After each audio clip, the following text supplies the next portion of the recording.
ছেলেদের নাম রাখতে গিয়ে মন্টু, বল্টু, সেন্টু, ডবলু, আকাশ খাতুন, বাতাস বেগম, একটা নাম হইল।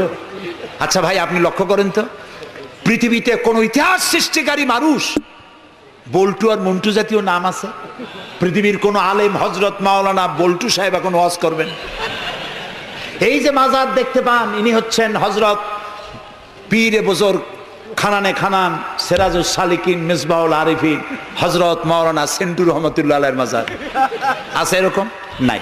আপনি নাম যত খারাপ রাখবেন, আপনার সন্তান গুন্ডা হবে, বদমাশ হবে, চাঁদাবাজ হবে, জিনাকার হবে।